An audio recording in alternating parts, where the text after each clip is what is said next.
Hello everybody and welcome back to a PSVR2 news recap. We go over the last week or so's worth of PSVR2 news, and while we don't have a massive rumour like that Alien Isolation VR rumour that turned out, surprise surprise, not to be true at Gamescom over the last PSVR2 news recap that we do have some smaller pieces of news that are confirmed and a couple of games coming out and a few announcements you might be interested in. From a new tower defense game to game launches this week and DLC to the first media player for PSVR2, there's a whole host of stuff to look forward to in this episode. So without further ado, after you like and subscribe, let's get into the video. First and foremost, VR Monkey, the creators of Skyclimb and Galaxy Kart, have announced they're working on a brand new game. This game was at Gamescom, with a teaser online saying coming soon with a picture of a bee. It's very clear this will be bee related, and it is. It's a tower defense game called Honeypot. Their last couple games have clearly been done on a budget like many indies, but they've been really fun, and Skyclimb after a couple of hours I did really enjoy, so I'm looking forward to their take on tower defense. It's something in VR I've not really done before, so if they nail it, I'll be there day one. The Utility Room launches this week on the 28th.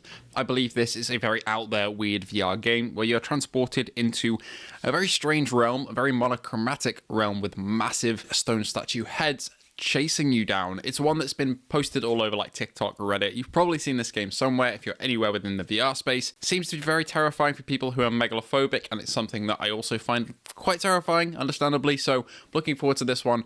Hoping I can get my hands on it at some point. I haven't really had any contact with the developer yet, but keep a lookout. I'm sure somebody will review it on day one, and hopefully I can get around to it because it seems like a really ingenious idea that could be really scary and hopefully well polished on PSVR 2, but that is this week. Thief Simulator Greenview Street has also got a brand new DLC. Out of nowhere, it's $9.99 and opens up a street called Ritchie Street. So opening up a whole load of content for you if you played the original game and enjoyed it. I personally found it to be a little janky, but the ideas were solid there and I did enjoy my time with it. Need to jump back in and test it out again and get a bit more of a grip on it, but my first impressions video was pretty much that. But this seems to be a very inexpensive DLC that will open up a bunch of new homes for you to go and raid, a few new tools, and hopefully a lot more fun to be had. So if you like Thief Simulator Greenview Street, this DLC will be right up your alley. Also this week that was announced is that finally we have a VR media player coming to PSVR 2, although this one has had some interesting history. So it's called Rad, and RadTV has been in development for PS5 and PSVR 2 for a very long time.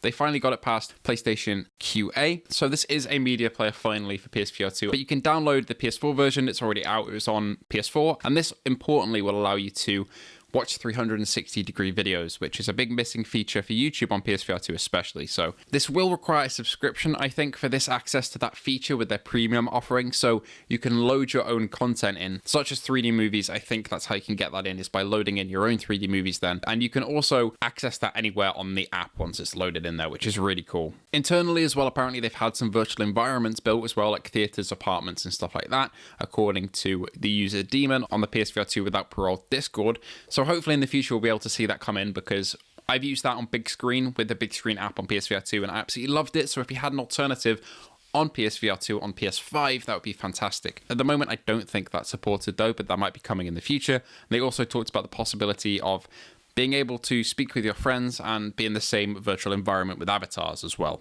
Unfortunately though, this app seems to be kind of floating around a lot of crypto and NFT stuff, which I'm not really sure about. It's also paid, which of course isn't as good as big screen, which is free. But just to be clear, you don't have to do anything crypto or NFT related for the game. You just pay regular money to subscribe if you want to. But yeah, this is a business model like Big Screen have their headsets. That's how they make their money. So the Big Screen VR app is free, but this one is paid. So I understand this is their business really, so fair enough. But if you really want 360-degree videos being able to be sideloaded onto it along with 3D stuff, this is going to be your first opportunity to do that on September 2nd with RadTV. Just keep an eye out for this one because there's been a lot of talk about it, some mixed reactions to it in the past, but hopefully it's a really good option to watch content on PSVR 2 for the first time in a 360-degree and 3D format. Max Mustard also got a release date of October 3rd. This is the massively successful Quest 3 platformer it originally was on.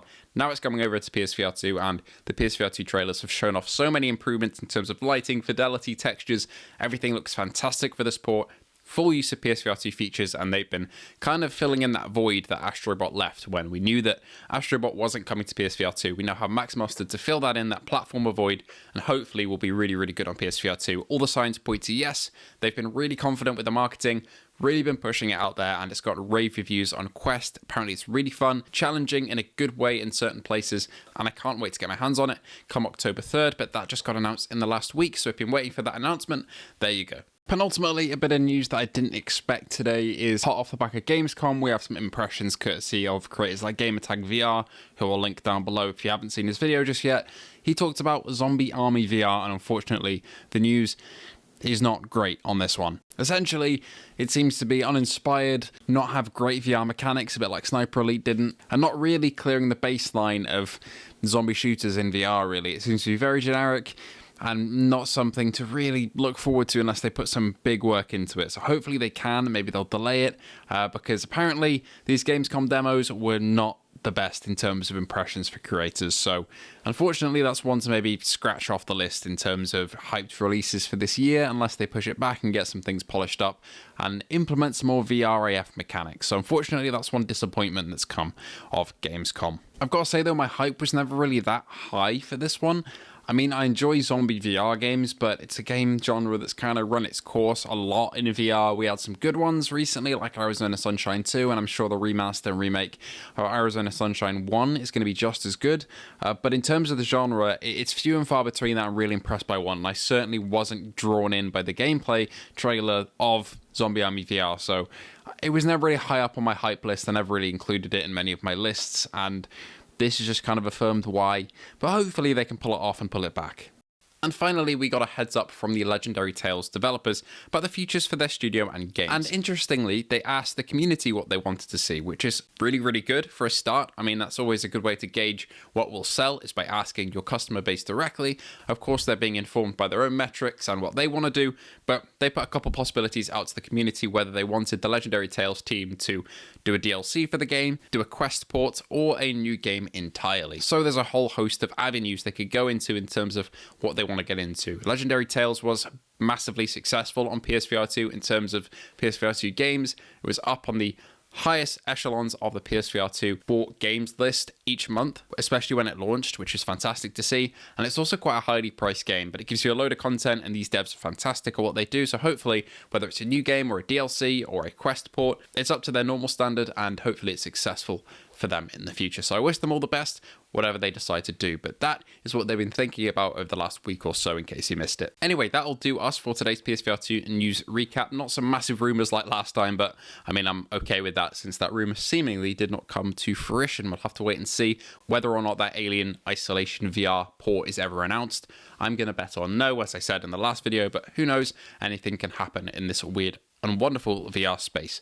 Anyway, thank you all for watching. Thank you to our patrons and YouTube members: Luke Bentley, Phil Irving, Hazeet Mirza, Ace Gamer, Hippie Pickle, Jin007, A License to Chill, Sun, WTF, Fat Controllers, Jason Parker, Lamar Hall, Geordie Bansma, Lemon64K, Callum Tierney, Mischievous Marco, The Underground Game Cat, Brian East, Alajimbe D2Y, Underground Stranger Game Cat, The Game Cat, Andrew Ehrenreich, Mark Smith, X King X Ping, Jarsavash, The Legacy of Game Cat, Hooked Worm, The Hoosier Game Cat, Outcast VR, Prophecy 777, Test Rate Review, Salvador Wade, FNCS Kieran, and Sean Krim. If you want to join the Patreon or YouTube membership, all those links are down below, of course, and I'll see you all in the next one.